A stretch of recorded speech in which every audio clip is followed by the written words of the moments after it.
All phones down. What you say? Telling you all phones down. I hear you, L Boogie. When it all, Remember they used to call you that? phones down. What you say, Lauren? Telling you all phones down. What up, on the Pride of the East Side, DJ MH Tutter. What up, I'm Kenny Ray, the inner voice of the people. And welcome to the Open Mic Show, our very first episode. Thank y'all for patiently waiting on us. We got a lot of things lined up for you guys to talk about. So here we go. Follow us on Twitter at the Open Mic Show. Like us on our Facebook page, facebook.com/the Open Mic Show. And follow me at DJ MH Tutter, DJ MH2 DA. Well, our first show today that we have lined up is our self-conscious fears. And I feel this is your first time viewing our show. I feel if you don't feel us, you'll probably never feel us. True. So we got to give you guys a piece of us so you can understand what are we trying to bring to the table to you guys. And pretty much with this self-conscious feel, I can start off with myself. I have plenty of them, and I'm not afraid to admit my fears to the world. Hopefully by me and Mike admitting our fears, self-conscious fears, that it would give people that are listening to us the courage to stand up and face them and overcome them like me and Mike are. Well, I can start off with me from a standpoint of this show to me is my form of therapy. Therapy. I sound like Mike Tyson. But I battle the fear of being shy and speaking in public. That's always been a fear of mine. A lot of people, because I can just sit and hold a conversation with just about anybody, they just think that I can just stand in front of people. I can talk to people. I'm normally a shy person. That's just who I am. And that dates back to my childhood. And in my childhood, from all the way up to I was in 7th grade, I did not speak in class, which was funny. But kids thought I was deaf mute, whatever that they thought of me. But it wasn't because, I was that way. No, I just was just so shy. And I didn't know how to express myself in front of people. I didn't know. I just couldn't get over that. And it grew over years. Even though I overcame that in school, it haunted me through my adult life. I can see, which I'm still battling with it. I'm doing fine. I mean, from that standpoint, but I could remember even it took me when I started dating women that I was afraid, where I'm not gonna say totally afraid because that's, to have sex with a woman, but hey, I wanted to know it. but what was funny about this, and Mike does not know a lot of this, is what he's learning from me right now, that I can remember even up to about my mid-20s where I'm like, shoot, things would run through my mind like, is my dick big enough? Can I make her come? That's what I'm thinking.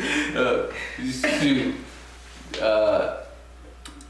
was she telling me, or shoot, I haven't even had moments where shoot, I'd be the cave in my pants before I got in the bed.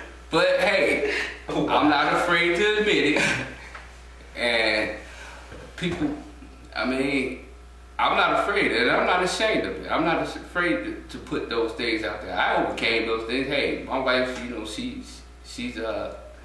she's getting well taken care of. Let's leave it at that. But those problems haunted me up until even with work, where I would get degrees and hide behind a degree. But as I'm learning in life, that degrees just don't mean nothing. you got to stand up there and show that you can perform, you can do the duty, you can do the job that's asked for you, and you can, because there was times where I didn't even apply the job because I was afraid that I would have to stand up and speak in front of the audience. And part of that too, I could say is, which a lot of people have a problem, I was afraid of being successful. And right now I'm starting to face those things where, like, this show would not have aired if I have not talked myself and said, I gotta stop running from this. I gotta stop running from my fears.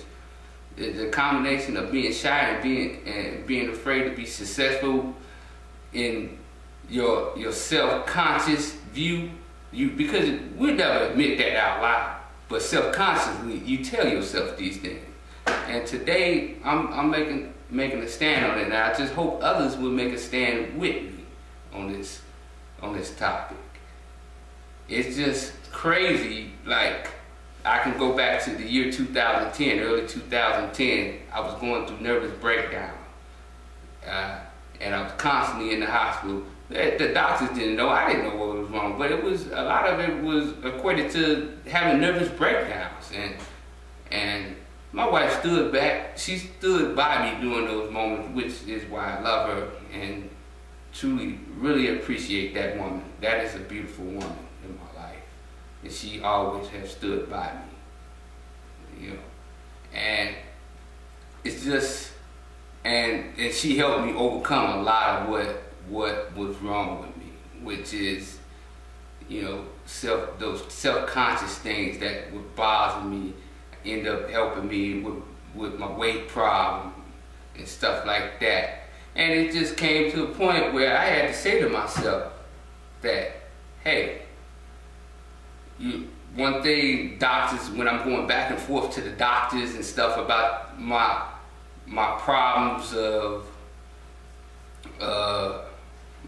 going through my nervous breakdowns and stuff, I said, hey man, this doctor is not fixing me. And they even came to the point where they was giving me pills and shit. And I looked at that and I said to myself, you know what, today I'm just not gonna, I'm gonna face my fears myself. I'm not gonna let no doctor tell me how to live my life. Because me as a person have to get in front of, as you see, the camera, and I have to face them, and which I'm doing today. I've been off them pills for about 8 months because I just all of a sudden just say, hey, I'm just not gonna do it no more. I'm not gonna be a fat person. I'm not gonna be this. I'm not gonna be what the world wants me to be. I'm gonna be what I wanna be. And I'm gonna accept it. I'm gonna accept it, and everybody else around me gonna accept it. I mean, like I said, if you don't feel me now, you're gonna feel me. You ain't gonna never feel me. And hey, whatever. You got anything to say about that? First of all, I just want to tell you, first of all, congratulations, because I know it took a lot for you to, you know, get some of that, and I didn't know everything, but I knew, you know, a lot of your struggles, and to see where you was from when we first became friends to where we are now is you know, outstanding. But my own subconscious fears, like, I do have my own, and one of the biggest ones is failure. Like you just said, being afraid of your own success. Like, one of the things I started DJing maybe, what, 8 years ago? Yeah, something like that, 8 years ago. But I've always been a shy person. When I met you, I was a very shy person all through high school. Like with the guys, I can, you know, I'm one of the guys, but when it came to women and just, you know, public conversations or whatever, I was real shy, real timid. Like, I say something, but it wasn't much. I ain't really have a big conversation. So when I come across somebody that I've known for years to see me now as a DJ, they're like, how do you DJ? And you didn't, you know, even say much then. But I was real quiet. I was real shy, real reserved, and part of it was like I had esteem issues. I wasn't comfortable with being Mike every day. You know, like I come from I won't say a poor family, but my mom would struggle. She had 5 boys, and she struggled, you know, to maintain a household with us with no man being there. And so I was the man in the house at an early age, and we did what we had to do to make it. Coming up, I just thought like, man, I want Jordans, I want this, I want that. And I couldn't get it because of obvious reasons. But now that I'm an adult, I understand, you know, my mama's struggles and what she went through with us and trying to raise 5 boys into men, in which I commend her because she did a great job. That, you know, I see what her struggles were. So now, so coming up, I had those esteem issues, and one of our first, before we was friends, we had an issue where you came and like forced my hand with that esteem issue. And I'm gonna tell y'all a quick story about how me and him became friends. So we had English together in high school. Freshman year. And so, like I just told y'all, I wasn't the freshest guy in school, of course. So, you know, whatever clothes I had is what I had. So man, you gotta tell him. You used to have this Miami, this Miami Hurricane shirt. Dope shirt. It was a dope shirt, but man, it had bleach stains in it. All right. You know, it looked like the little dog, the little bird on it, and had shit at the bottom of it. but continue. It was okay, and I'm gonna tell you about that shirt. Like, my father bought me that shirt, and for everybody who know, me and my father, he hasn't been in my life. He wasn't in my life in my early childhood. Me and him patched up our relationship now, but so my father had bought me that shirt as I was in 8th grade. So I cherished that shirt, like, because that was one of the things that one of the only things that I could remember him buying me. So it had bleach on it because I used to wear it a lot, you know, clean up in it or whatever. And when I got the bleach on it, I'm like, whatever, it's still a Miami shirt. We're gonna, you know, trip over some bleach. So anyway, we in school, and he was kind of new to the class. He came to school a couple weeks later than the rest of us. So I had... Before we continue, because of my father, but that's another story we get to another day. So I had a few guys that I was hanging out with at the time or whatnot, and we had like a little clique. And so, you know, we was in class, and we used to help each other and talk or whatever. And then he came into the class. So one of the guys, they used to always like crack jokes on each other, say whatever. And I guess I never participated. Again, I ain't fresh, you know, I got whatever I got on, so you got to keep quiet unless you just, you know, quick at the tongue. And of course, I'm shy, so I wasn't either above, so I minded my business. But somebody took the liberty to tell this guy that I said something about him.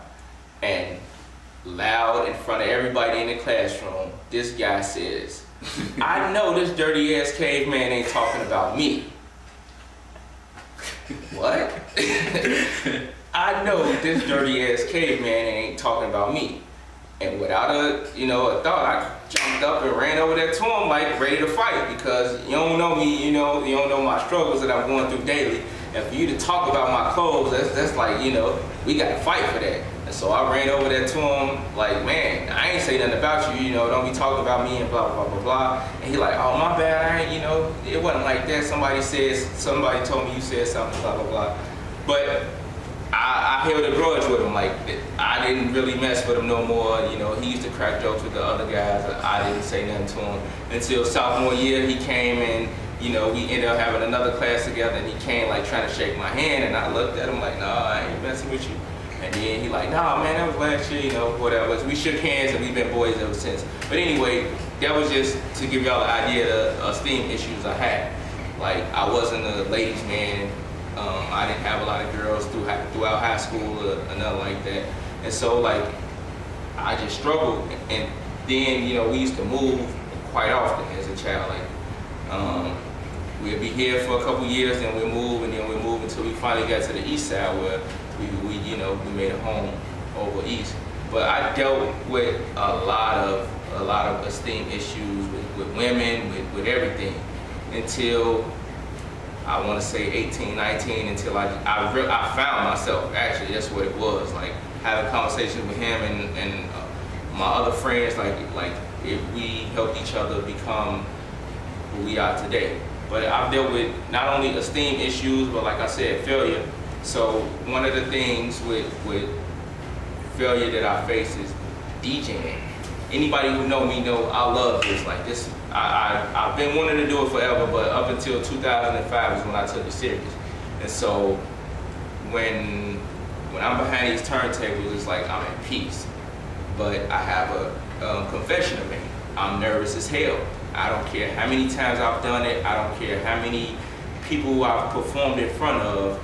No matter what, I'm always nervous. You might not see it, you can't tell, but I am. It's just a habit, and I'm glad that we having this forum to talk about it because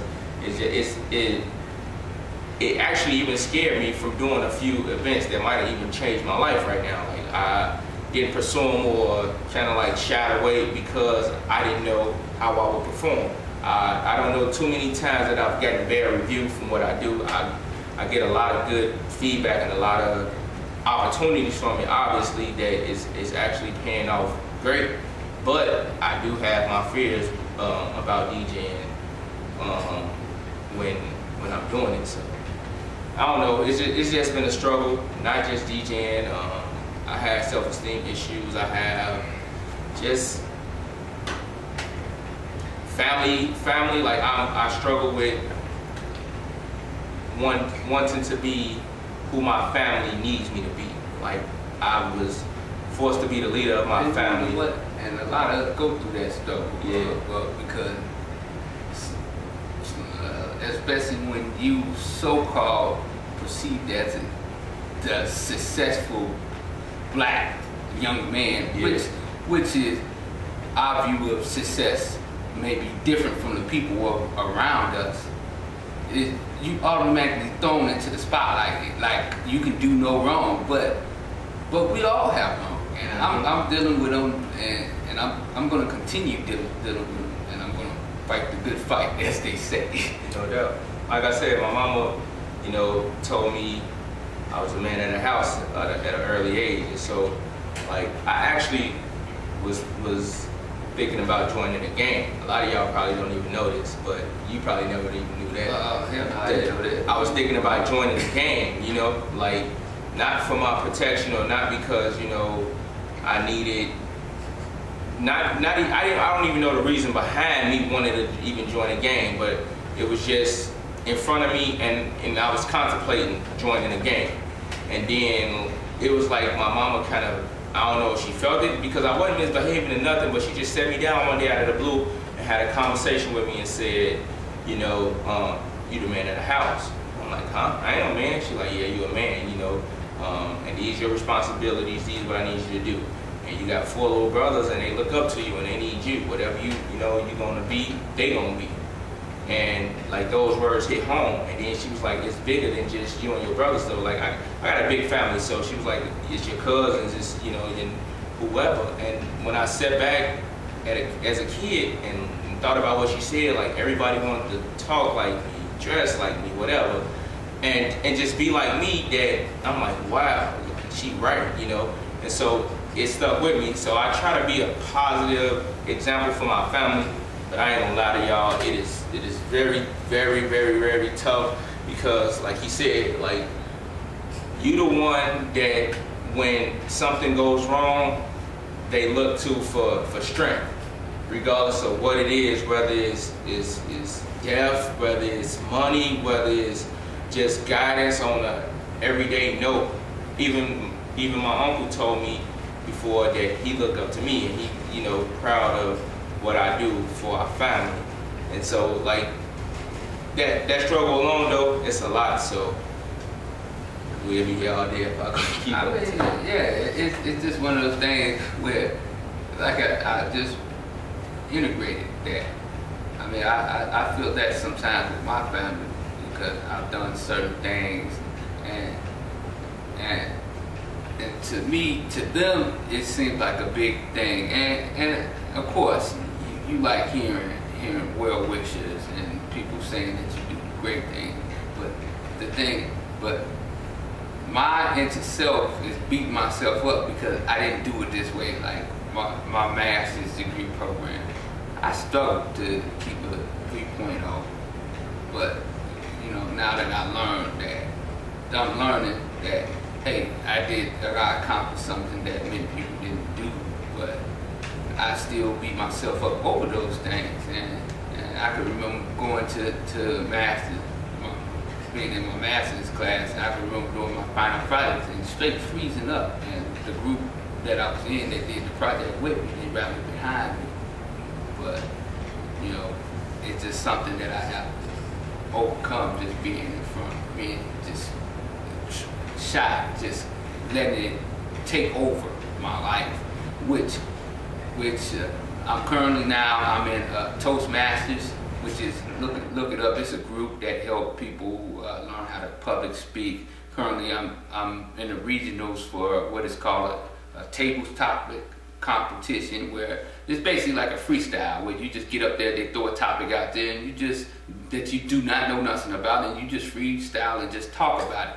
And that's a huge step for me. And I recently started, I joined the group back in October, and it have, you know, helped me talk in public in took, I could say, great leaps from where I was years ago, where I wouldn't, like, I reintegrate that I wouldn't even be in front of this camera because this is my way of overcoming things that have held me back in my life. And I hope that everybody that's viewing this, you look at your inner self, your self-conscious fears, and you question them and you bring them to light and start to face them. We all need to face those fears, because I think it holds a lot of us people back, especially in the black community. Especially in the black community. I'm not including other races, but I notice the race that I'm a part of, that it hurts us because we're afraid to let people know this is who we really are. And we gotta front, we gotta buy stuff, we gotta buy jewelry, we gotta wear certain clothes, we gotta have our weave a certain way. We can't be natural with ourselves. We can't be who we are. I don't mean to cut you off, but we let society dictate to us who we should be a lot of times, rather than we, you know, show society who we are.